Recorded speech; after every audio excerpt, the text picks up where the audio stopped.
You can work with some of them, and you can go different places with some of them. But you move next to them, and then they finish with you. Tonight on 48 Hours. We're not racist.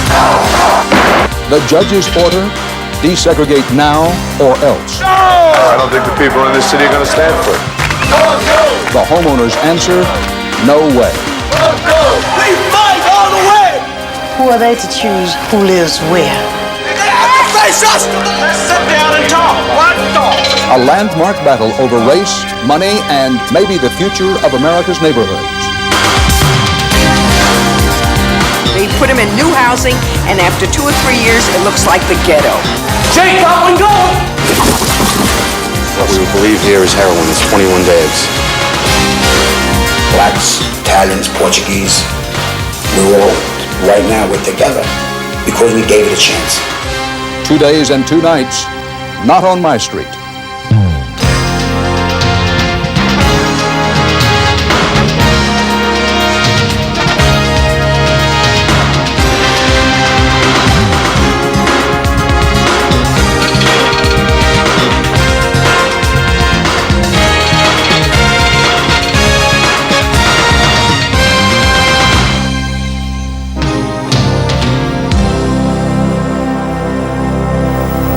This 48 Hours is about a clash of dreams. There is the dream of a home earned by years of hard work, where children go to good schools, where the family feels safe and secure. And then there's the other American dream, the dream of equal opportunity, the dream Martin Luther King Jr. spoke of, the dream of all Americans living together in peace and harmony. This month, those dreams clashed in the New York City suburb of Yonkers, the harsh echo still resounding across the nation as people in other cities and towns wonder, could it happen here?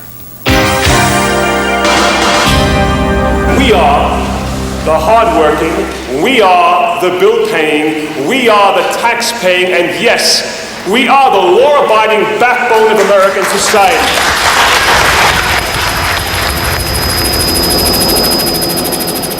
In 1985, a federal court found that the city of Yonkers, a suburb just north of New York City, had intentionally discriminated against blacks and Hispanics for 40 years in schools and housing. The result, a mostly minority, mostly poor West Side, a mostly white, mostly wealthier East Side. Federal Judge Leonard Sand ordered the schools desegregated. The city obeyed. Yeah, they're the ones. But encouraged by enraged homeowners, the council majority defied the court order to build low and middle income housing in predominantly white neighborhoods. On the Friday night before our 48 hours began, the Yonkers City Council faced a life or death vote for the city, whether or not to finally obey the judge. 2 months earlier, he had ordered the city to pay increasing fines for each day of defiance. Today, Yonkers had incurred its first $1 million fine, with $1 million a day to follow, forcing the layoffs of 447 city workers, 1/4 of the workforce. The city would be bankrupt in a matter of weeks if the defiance continued.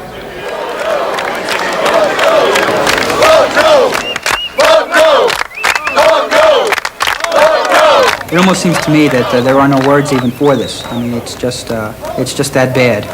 29-year-old Mayor Nicholas Wasisco. The only thing... 12 minutes, yeah. All day, he's dreaded the midnight deadline. Either change the vote of the city council or send the city toward bankruptcy. Yeah, I know. I just don't want to spend $2 million tonight. Maybe they're going to serve breakfast here. All day long, homeowners who do not want public housing have been encouraging their councilmen not to cave in.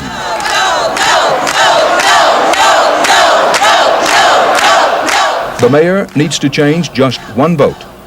Councilman Nicholas Longo had voted no. Tonight, the mayor hopes he will vote yes.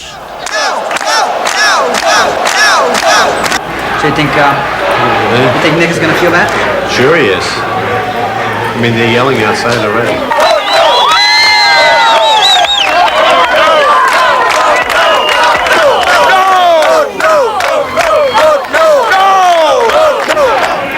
Oh yeah, It's going to blow them right apart. I can tell you that right now.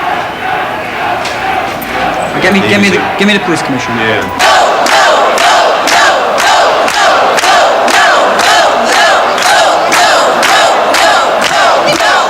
Joe, is there any way you think we can get that volume turned down so that Nikki doesn't get cold feet? I mean, it's important that we don't let it sound riotous to them, or he may. That's the big thing. There's actually no meeting going on. Huh? Yeah, no. Yeah. Disturbing the peace. No, I'm telling them to quiet down and see what they do. Yeah. Okay, wait, you want me to convene the meeting? That'll quiet them down, then you try to keep it quiet? What time is it? Okay, let's do that. Let me convene. I'm going out. Other guys around? I call to order the recessed meeting of Friday, September 9th, 1988.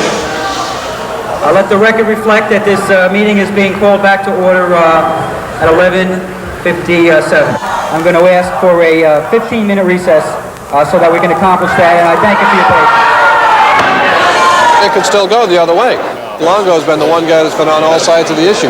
They're afraid of the crowd screaming and all of that. That's what they're afraid of. That the crowd will intimidate him, and that he'll get cold feet and he won't vote to comply. See the crowd out there?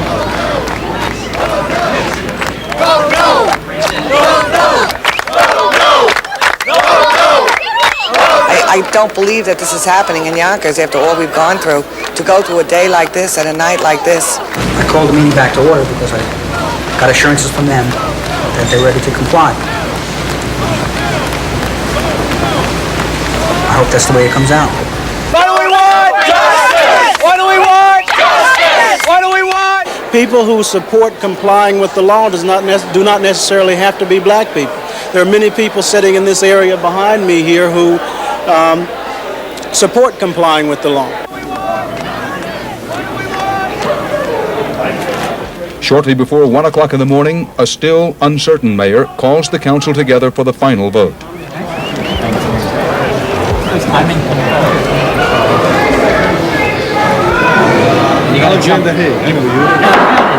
I'll call this recess meeting back to order. Thank everybody for their patience, but I want to remind everybody this is the most important council meeting I think the city of Yonkers has ever had, and I'm going to demand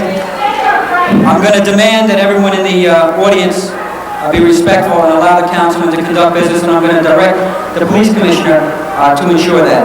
You're always threatening. Mr. Longo, would you like to talk on the item? Before the vote, Nick Longo makes a speech. This is not a very pleasant time for anyone who serves in government. Ladies and gentlemen, please. For anyone who serves in government in the city of Yonkers. For anybody who lives in the city. The crowd fears immediately that he is switching sides and will vote aye. It would seem that we have no alternative at this point but to adopt the ordinance as is and to continue. It is not adopted. It was better before you speaking, bastard.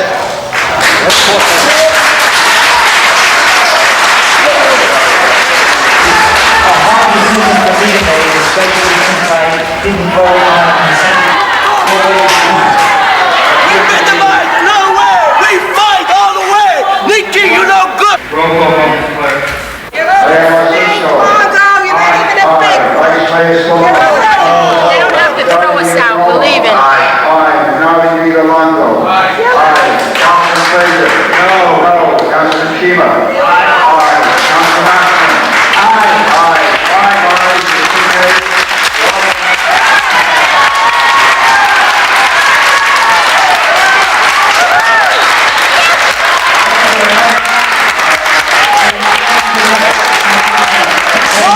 You piece of garbage! It ain't over, Mickey! That's twice, you piece of garbage, Longo! Did it again, Nicky! You're gonna have to face us tomorrow, Longo! It ain't over, Longo! It ain't over! Nick, you are done, okay? It's a sellout. We've been raped, and we're gonna be forced to pay for it. You don't even have a lunch. They won, and they're still fighting. They won, and they don't even know how to shit. I am not intimidated by a situation like this. I'm aware of the Constitution of the United States of America, and the Constitution will prevail. I never thought it would get this bad, to tell you the truth. Certainly there is a component of racism to this on the part of some people. But I think if we looked within ourselves, we all have our own prejudices and our own imperfections. And the people of Yonkers are no different. Hey, here comes that dirty mayor!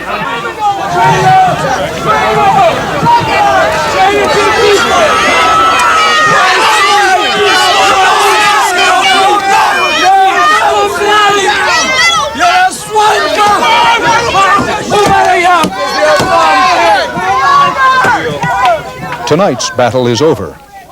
Tomorrow, the war continues.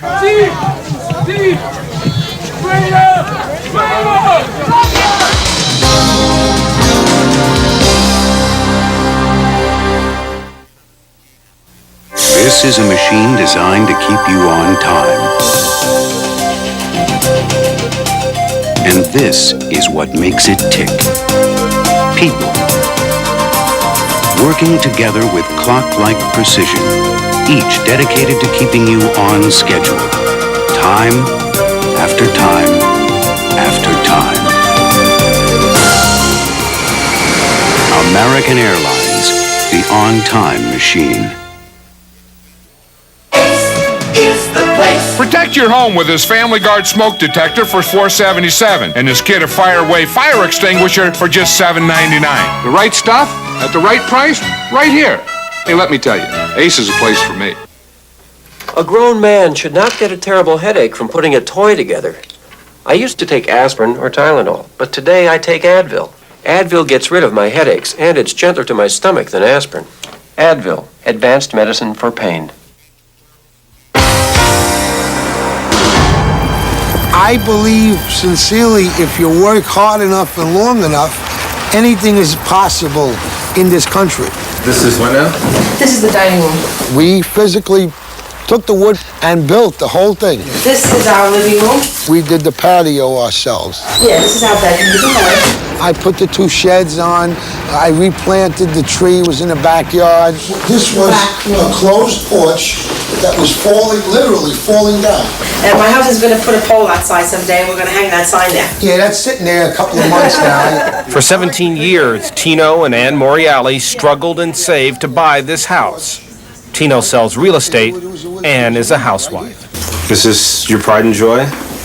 It's not my dream house, but I like it, and I don't want to move out of here. I do not want to be forced to move out of my home. I worry about my family. Why should I worry about somebody else that wants to sit on their butt and maybe smoke pot and drink beer all day, and I have to worry about a person like this? I'm not interested. America was built on work.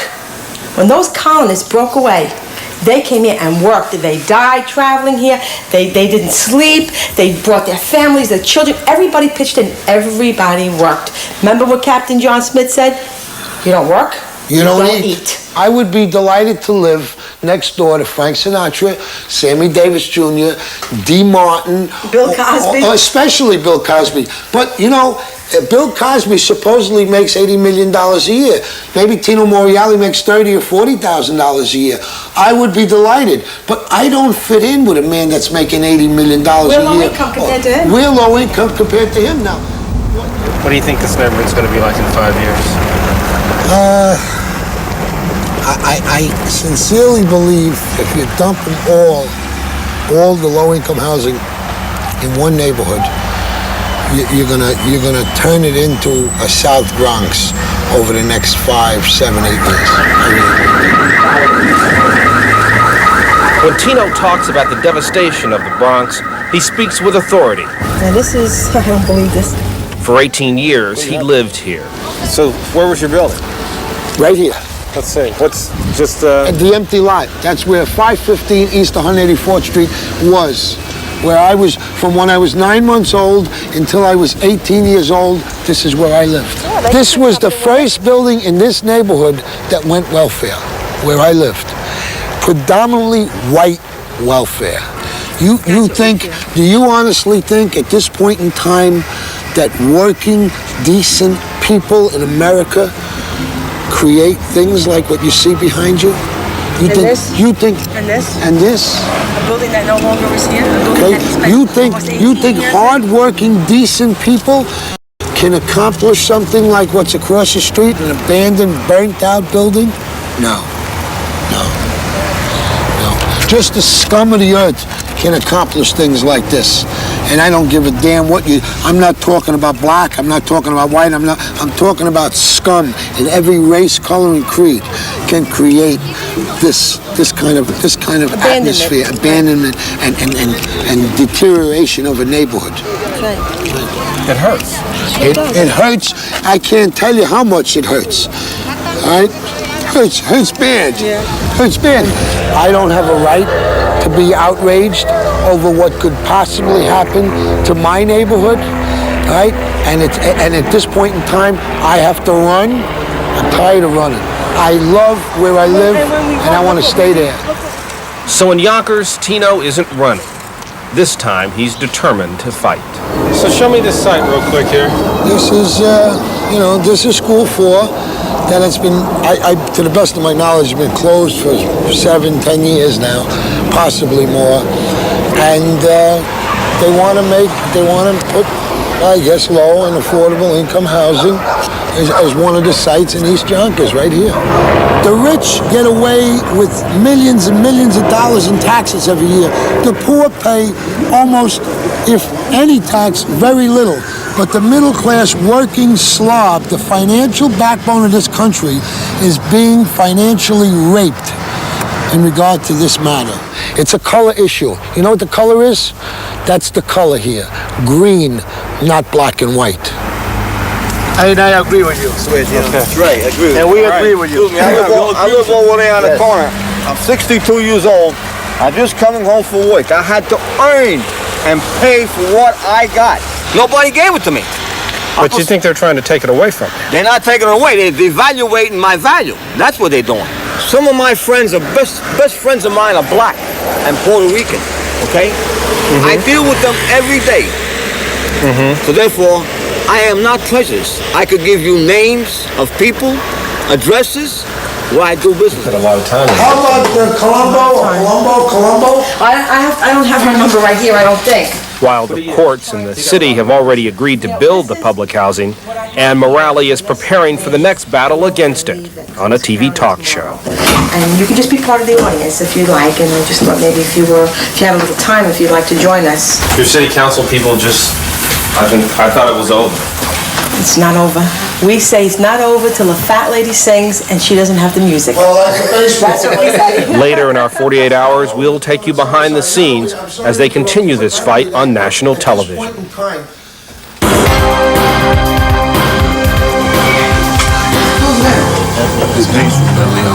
Oh, that's Beverly Hills Cop? Yeah. Oh, yeah? Meet Sadie Jefferson and 2 of her 7 children. Oh, nasty. No, that don't sound too good. I like Miami Vice don't sound that great either. Play Happy Days. I ain't had that in a long time. Happy Days? Yeah. Oh, yeah, that sounds right. These real-life Jeffersons have more in common with their TV sitcom cousins than the name. They also want to move up to the east side. They, too, want a piece of the pie. People here, they're looking forward to it. When you have to work the polls? Tomorrow from 6 to 9. Really 6 to 10 by the time I get everything. Good morning. Today, Sadie Jefferson has come to the east side of Yonkers to work for the Board of Elections. Everywhere they have gone in God's country, they have found a black man, a red one, and a yellow one. Because everywhere you go, you're going to find somebody black, or dark-skinned, or colored skin, or whatever you call them. If you go to the moon, we're going to be up there. Yes, we are. When subsidized housing gets built, she and her family could be among the first to move in. Hey, we didn't bring ourselves over here. We was fine where we was. Now you don't want us now. They're at the top of the eligibility list. People on the east side are afraid of people like you. Should they be afraid of people like you? Maybe that's because they don't know me. Who is Sadie Jefferson? Well, I'm really active in my community. In fact, I'm working here at the voters registration at Walt Whitman. Every week I'm gonna pick me up my own helper. I run an after-school program for the Municipal Housing Authority in which I live. Very good. That's how we're gonna do it every morning, okay? Every morning we're gonna do this, all right? I have a reading program do some computers. Okay. You don't go here. I didn't even recognize you. No, do you go here? I do a lot of wonderful things. Sadie Jefferson and her family live in one of Yonkers' better maintained projects, paying $700 a month rent, 1/3 of the household income. Sadie Jefferson says they are happy here, but she feels life would be better on the other side of town. Mr. Heck, let me in, it's Sadie. What does Sadie Jefferson want? I just want a safe environment for my family to be able to come into my home without looking over my shoulder to see if someone is following me, or for which my children can go outdoors and play and not worry. Hey, Denise! Yes! Shake your booty! Say what? Shake your booty! Say what? Shake Who are they to choose who lives where? Hey, teacher! Yeah! Shake your booty! Say what? I have just as much right to be there as you do. Sadie, if you could say something to the people on the east side who may be afraid of people like Sadie Jefferson, what would you tell them? I would tell them I sympathize with their feelings, but I think they should give us a try. We're not all as bad as they make us out to be. And it can work.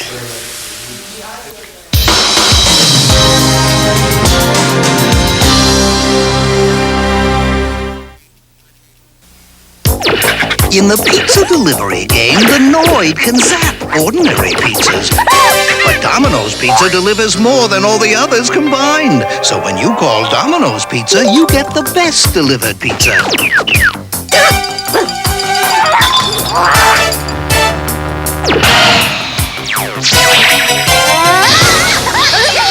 The Noid just can't beat the best. Domino's Pizza. Nobody delivers better. The Acura Legend sedan offers such amenities as leather-trimmed interior, sophisticated stereo system, and ergonomically designed controls. Is it any wonder people enjoy sitting in it? And with its 24-valve 2.7-liter V6, is it any wonder they enjoy standing on it? The Legend sedan, precision-crafted performance from Acura. Didn't George Washington sleep here once? The ghost of traitors past It was Benedict Arnold. strikes again. Feel his presence. On Murder, She Wrote. Let's go! Then, remember a movie that made you laugh? Filled you with wonder and awe? Look at that. Made you believe in life everlasting? We won't get any older and we won't ever die. And invited you on an unbelievable journey. An all-star cast. On a cosmic adventure. Cocoon, Sunday.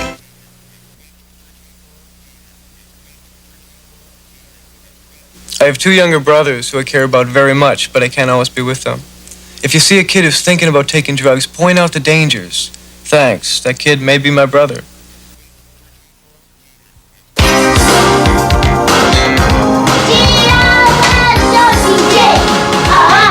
On the east side of Yonkers, life looks pretty fine to Jack O'Toole. I'm very proud of my neighborhood. Very proud of the people that I live with. I'm very proud of the way that we live.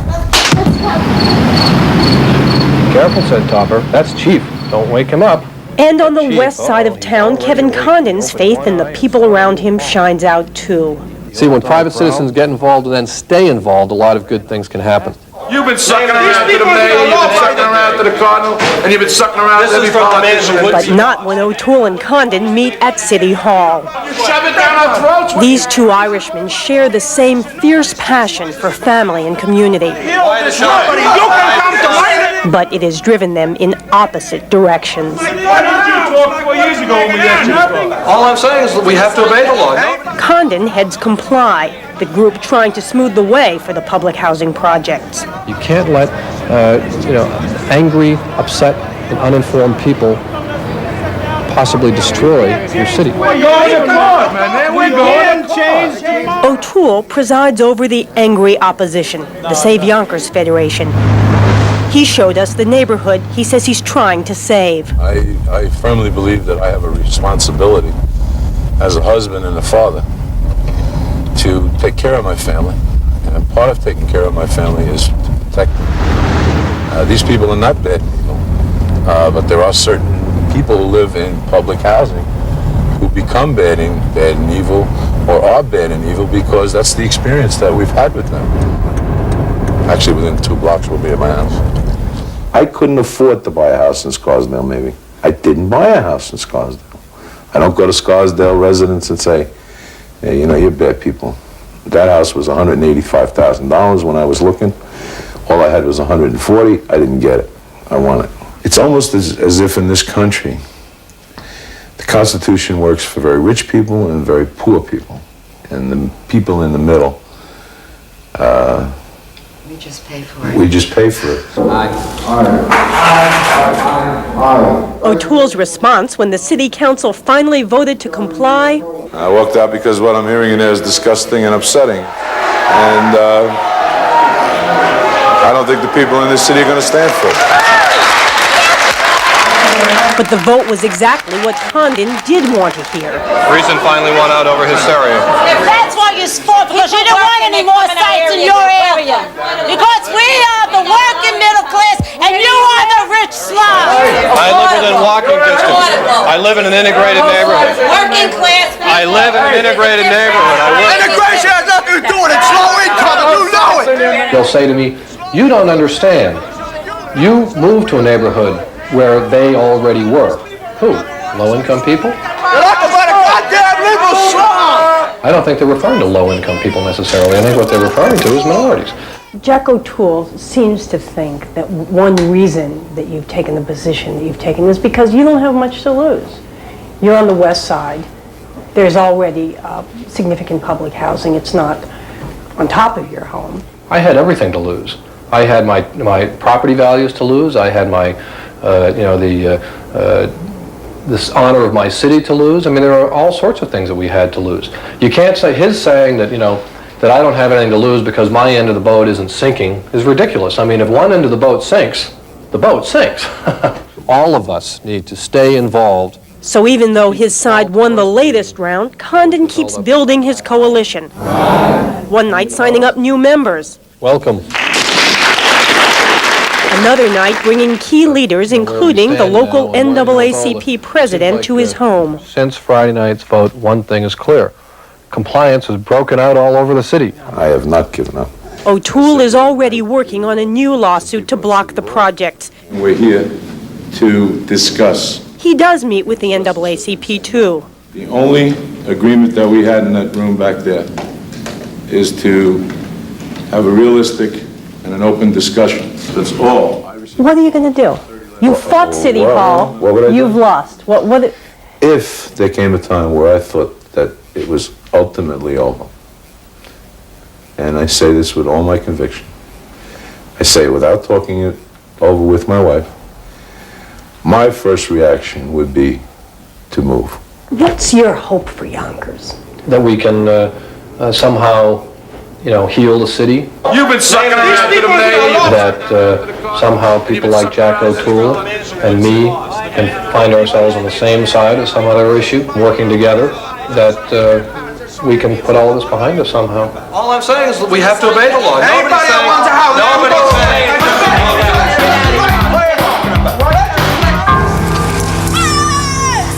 This is East Yonkers' worst nightmare.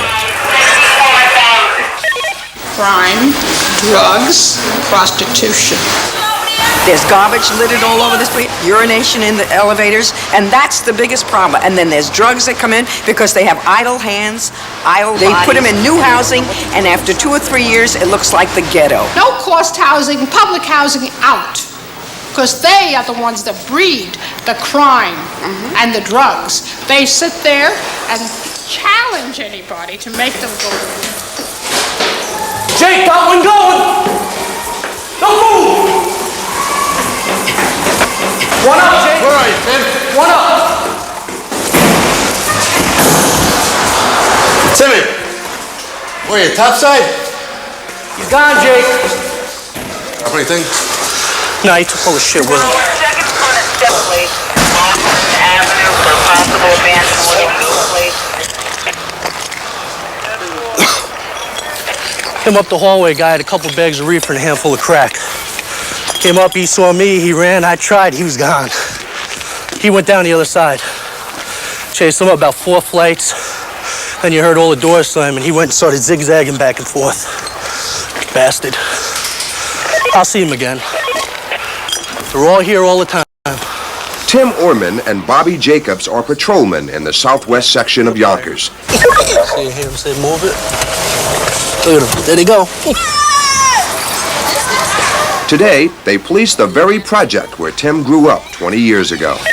I moved out of here in about 66, 67 when I was 6 or 7 years old. This is a totally different place. You see what the hallways are like. Back then, they used to make the people that lived there go and sweep the hallways, clean them out. Now there's all sorts of urine, feces all over, crack piles. That's all new to this place. So what do they use this for? Have their little crack parties. Wine parties, they'll crash in here. You gotta remember something, Harold. These complexes people live in. They're decent people. Most of the problems that occur there are from the dealers who don't live there. Everybody has a right to live and live safely. Most of the people down there are decent human beings. They're just enslaved by drug dealers. You're in fear, you know. Once you get inside your door, you feel better. But as far as living here, it's no place to raise a child. No place. Shirley Sneed is a single mother who agrees with Officer Jacobs. So how was school today, Jason? She knows how it feels to be trapped. In our class, business is easy. We took a test today. She's lived in these projects for 2 years. But Shirley, we're right now behind your apartment building. What happens here at night? Okay, from my kitchen window, I can see transactions. I can see... You see drug transactions? Right. I can't tell you exactly what they're selling. Can't see that, but I see the money being passed and who's running. You hear gunshots around here frequently? Yeah. There was gunshots in my building, and I called the police, and I told them that I heard gunshots, and they said to me, well, what floor? You know, I said, well, I'm not going to stick my head out the door to find out what floor the gunshots are. And I never saw them come. You never saw them come? No. You're describing an atmosphere of fear here. It is. The building.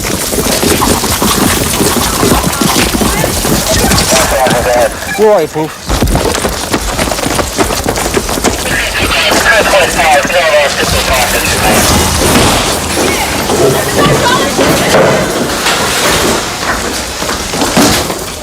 See all the ways these guys can run? We need a damn map in here. What kind of activity do you run into out here? Get a lot of calls with shots fired, people dealing drugs in the hallways, a lot of fan disputes. With all the fight going on about the low-income housing, you guys have to, you cover that area. You patrol it on a regular basis. We're in every day and every night. To all the stuff that they're afraid of. As soon as he pulls away, right, you follow him. He's gonna bring that. People that aren't familiar with it, they'd go in there, they'd be amazed at what goes on. They wouldn't believe that this was America. They just would say, like, how the hell did this happen? The new subsidized housing proposed for Yonkers is not the high-rise, high-density type you see here.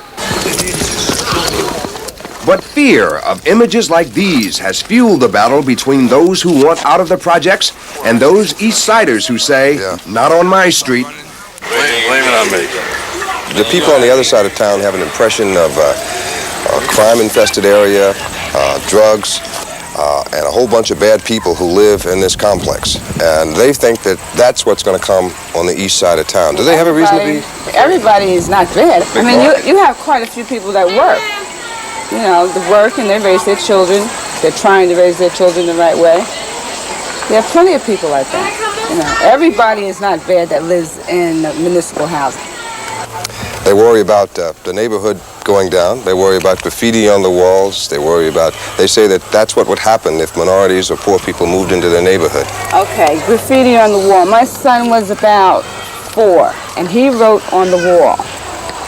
I knew it was his little handwriting. He wrote on the wall, and I made him take Brillo and calm it and clean it. He has never written on the wall again. This big fight going on, is it racial or economic? What do you think? I think it's racial, really. I think it's racial. The whole idea that they don't want minorities on that side of town. I don't think they want us over there, that's all. But I want to know who they are, you know, like, What does your son do? What does your daughter do? Here we go, they're walking. He's got cash on him, bro. What do you got here? This mine? This is yours. You're not safe here. You know, you walk in here, you have drug addicts downstairs. Small bag contained what appears to be marijuana, and what we would believe here is heroin. It's 21 bags. We'll check this when we get down. I would love to, you know, be able to walk into an apartment and building and feel safe.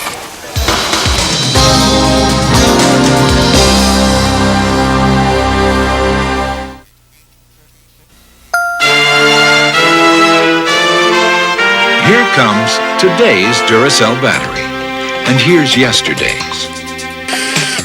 Today's are built to last up to 30% longer than the ones we made just a few years back.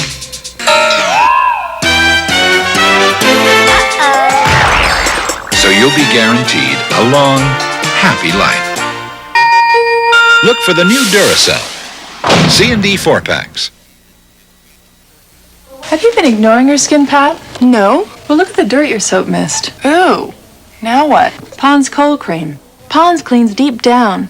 See what your soap left? Looks great. Pond's cleans like no soap can. Sometimes your skin gets so dry you can scratch the word dry right on your hand. And the drier your skin, the more you need Vaseline Intensive Care Lotion. It soothes and starts healing dry skin on contact. That's today's Vaseline Intensive Care. 48 hours will continue. Something strange has happened at the convent of Mary Magdalene. It's murder we're talking about. Was it murder? Or was it a miracle? Why me? I'm the court-appointed psychiatrist. She belongs to God. And I intend to take her away from him. Jane Fonda, Anne Bancroft, Meg Tilly, Agnes of God, tonight. This is CBS.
She's writing a letter, my husband. You know, Matilda that lady said. That's right. And she hasn't sung yet. She told me.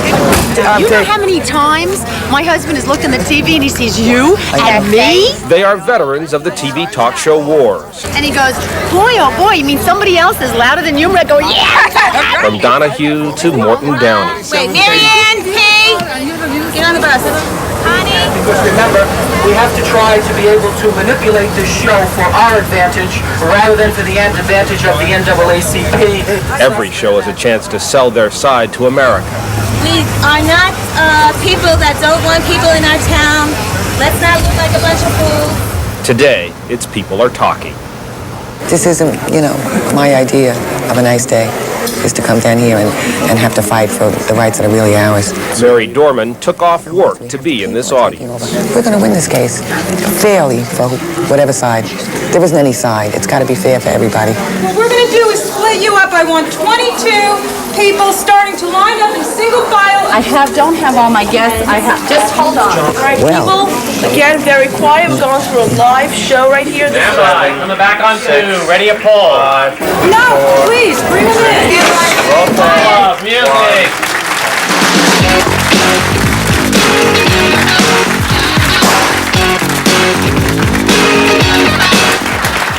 Welcome back to People Are Talking. I'm talking, not you. Excuse me. That's a lie. That's a lie. That's not the question, Mr. Odom. Hold on. I'm going to ask you to be quiet, sir, or I'm going to ask you to leave. So they think they have a hurricane in Texas, do they?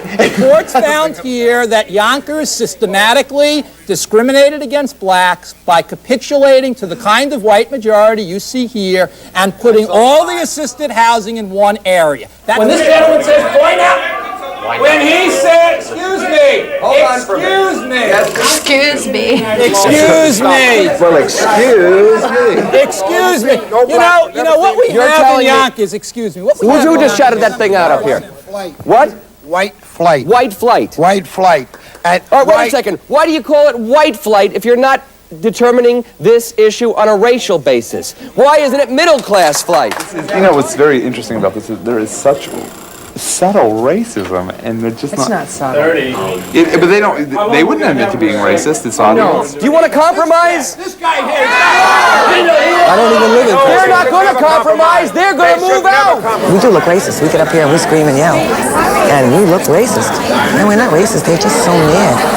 And we have to go out there and defend the fact that we're not. Yonkers, this way. Thank you for coming. Can we stay for the next show? Sure, we'll get you. If the working class stick together, we can beat these rich liberal SOBs. As a black person sitting up in the audience, I looked up at you, and you looked scared.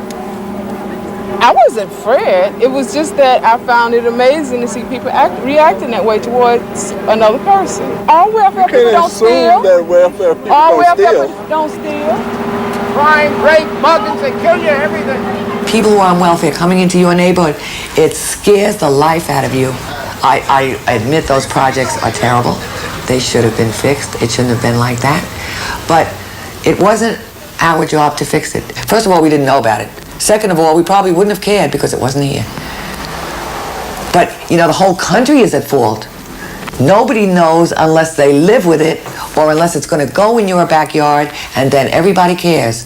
And maybe, just maybe, when this is over, however it will be over, the people like me are going to make it work, whatever happens. There is one middle-class black community on the east side of Yonkers. It's called Runyon Heights. We're very proud of Runyon Heights. We're born here, that's why they know where we've been coming, our roots. It's a community made up of people who really worked hard and sacrificed to get here. We fought for everything that we've gotten. Nice neighborhood. It's nothing really wrong with the neighborhood. It's a good area to raise your child if you want them in a safe area.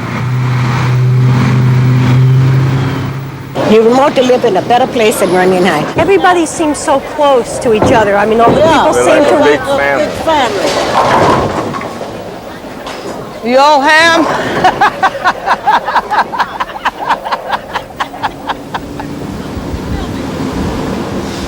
Yet the neighborhood these people love so well was born of revenge. Runyon Heights was supposed to be a cemetery. Dorothy Downs is a real estate agent. Herman, I thought you were coming out. How do you do? How do you do? Well, she lives with her 93-year-old father, one of the first people to build a house in the neighborhood. It borders on Homefield. And Homefield was a white area, all white area. And the people objected, like they do to everything, to a cemetery being put so close to them. And he told them, you either have a cemetery or he would sell it to, at that time we were colored, he would sell it to blacks. So this is the famous 4-foot strip here, finally. This is the famous, you don't see it. The people of Homefield bought a 4-foot strip of land to seal off the blacks. This is Homefield, and this is Runyon Heights, and this is a 4-foot strip that divides us. It runs all the way up.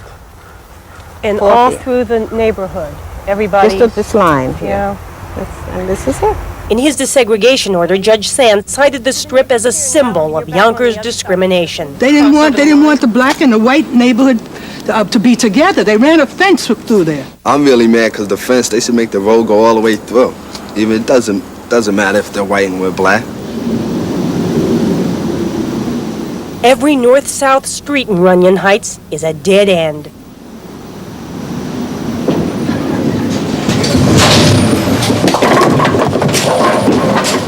From isolation came strength and unity. This is an example of it right here. And it's like a one for all and all for one. That's the way it works. Still, there is tension beneath the neighborhood's happy exterior. Over the years, that it has been a slow and deliberate pushing black people into an area because some white person wants it this way. This is a master bedroom with a bath and 2 closets, his and her closet. Runyon Heights is so popular, the houses sell quickly here, even at $150,000 plus. A bath with a shower. All right, this is a little surprise if you want to see the rest of the house. Yeah, move through. This is a full bath here, and it's a spacious kitchen. Black buyers say Runyon Heights is often the only East Side neighborhood open to them. Stay in your area, don't come in mine. That's how I look at it. That's what I think about it. You can work with some of them, and you can go different places with some of them. But you move next to them, and then they finish with you. I looked for a house originally when I bought this house. I was steered into certain neighborhoods. I was taken to certain houses. I was shown what, the real estate people wanted to show me and nothing else. And when I complained that I felt I wasn't getting value for my money and what they were showing me, they said, well, this is what we have. People that we talk to insist that any black family who wants to move into any white neighborhood, as long as they've got the money to buy the house, is welcome. I've met some really great people in Yonkers who happen to be white, and I have been called nigger driving my car down the road. So there's the whole gamut. Yonkers on a whole is prejudice. It's just a thing that is racial in Yonkers. Put it over on the west side where the blacks live already. Don't bring them over here.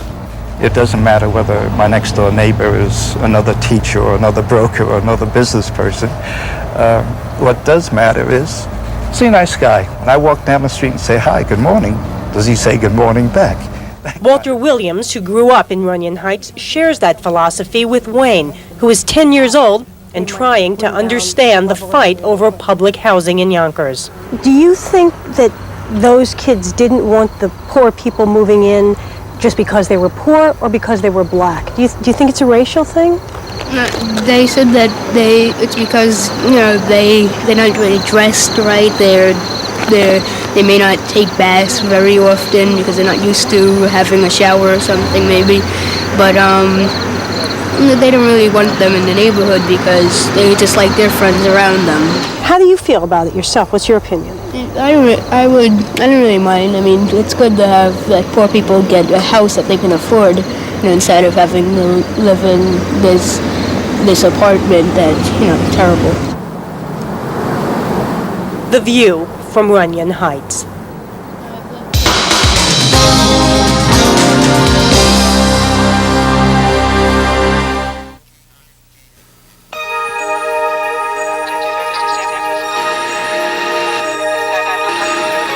When Delta Airlines Steve Masutka found a wedding ring, The person who lost a ring, please return to Delta's Gate B6.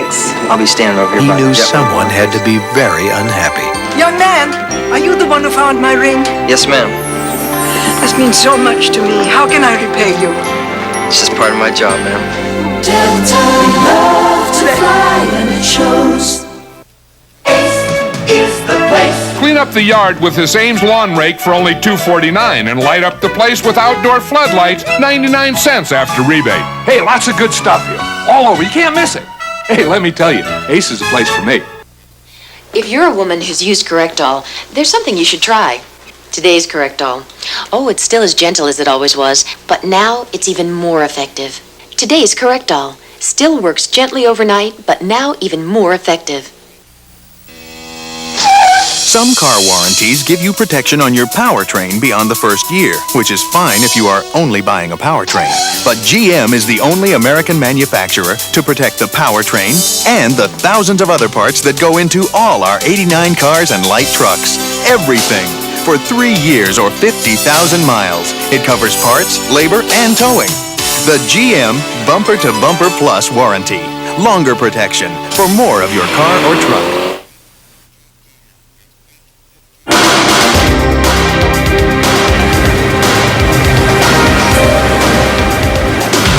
This is Waverly Street.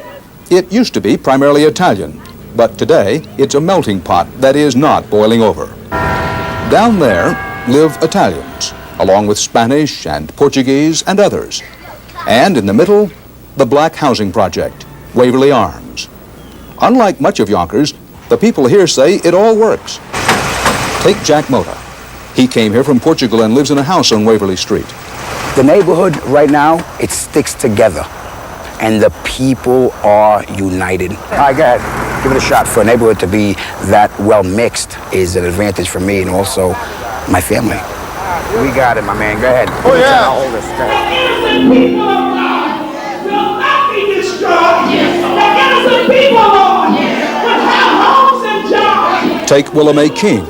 She came here from Georgia and lives in a project across the street from Jack Mota, a place much like the projects that the city council had been fighting. We don't have drugs. We don't have, a lot of robbery. We don't have graffiti on our walls. There are a lot of us are poor people, but yet we are morally advantaged. The Bible says that all men are created equal. So this is what I see in Waverly Street, because all of us as different nationalities have come together. How has it worked here? Why has it worked here when it doesn't work in so many other places? That being a multiracial, multi-religious, multi-ethnic background neighborhood that has a sense of family, a sense of looking after one another, and a sense that is absolutely determined not to let itself deteriorate. 18 years ago, the Reverend Evans came around to the homeowners around here and said he wanted to build a project across the street from our house. We asked him, what type of a project will it be, Reverend? He said, no higher than any of the houses that you have here. Will it be controlled? Will it be managed? He said, certainly it will. He said, well, Reverend, go right ahead. You cannot build a house, whether it's a one or two family house or a development, and walk away from it. It's got to be attended to. And I happen to be the chairman of the board of this one, board of directors, and anything that I see that is not kosher, the board of directors goes to management and say, hey, this has to stop, or else. People go out and they clean the streets, they'll sweep the sidewalks, they'll wash it down, and it's a mixed neighborhood, and people just care about each other. It seemed as though everybody had the same goal in mind, as to coming together as one. Blacks, Italians, Portuguese, right now we're together because we gave it a chance. I care about what happens to the man across the street, because if it can happen to him, it can happen to me. I might like spaghetti and meatballs, and she might like chitterlings and collard greens, which incidentally I like too. But, I mean, as long as we talk together and let one another know where we're coming from, I'm pretty sure we'll make it. And what would you say to the person who, hearing that, responds, listen, beautiful, glad it works for you. I'm pleased that it works on your block, but not on my block, not in my town. Couldn't work, wouldn't work, and I don't want to try it. Give it a chance. Try it. Try it. Sit down with some people and try it. Sit down and get to know them. You can't turn your back to it because it's always going to be there. So give it a chance. You'll be surprised at what happens.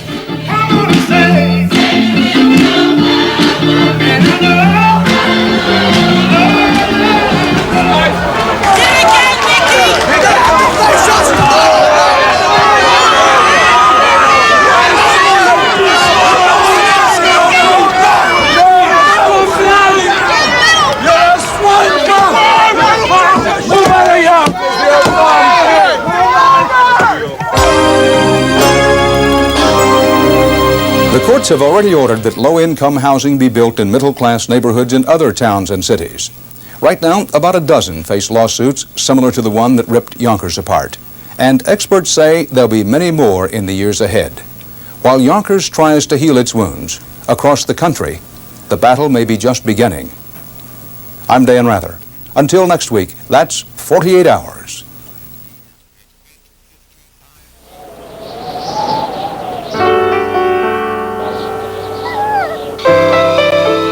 Come on, Tyler. Hurry up, boy. Come on, Tyler. When it's cold and rough outside, Come on, Tyler. try something warm and creamy inside. Cream of wheat hot cereal or Instant Mix and Eat. Their smooth texture always lets the taste come through. Again? 2 warm ways to come in from the cold. Put a little love in your heart. For a taste you'll love with all your heart, close your eyes and taste this. Introducing Promise Extra Light Spread. Love in your heart. With half the saturated fat, salt, and calories of regular margarine. Without cholesterol, without sacrificing taste. So enjoy it with a passion. Put a little love in your heart. New Promise Extra Light.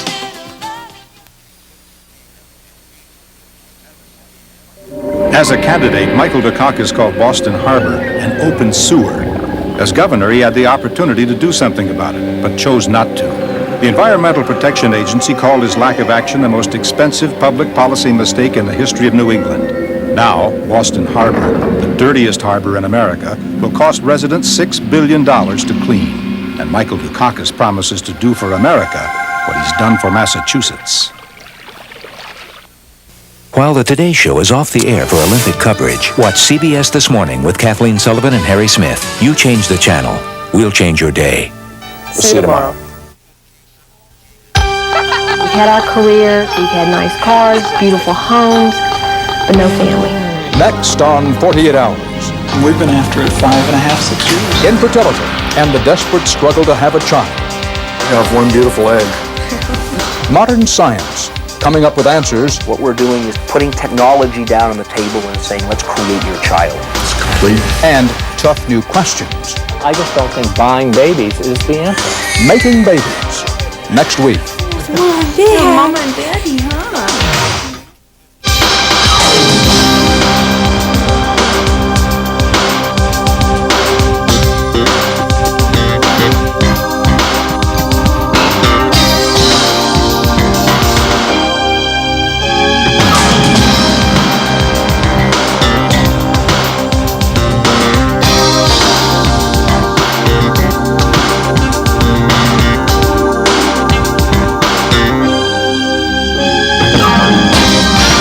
Saturday, catch college football action on CBS Sports. The Fighting Tigers of LSU battle the Florida Gators live at 2:30 Eastern Saturday. Now stay tuned as Jane Fonda, Anne Bancroft, and Meg Tilly star in Agnes of God, next on the CBS Thursday Movie.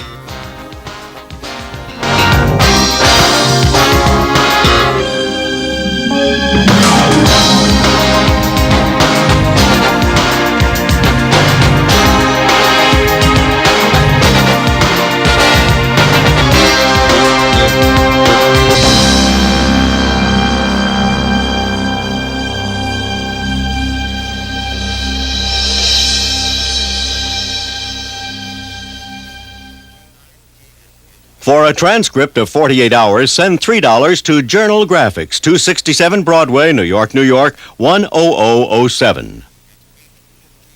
It's a meeting of two high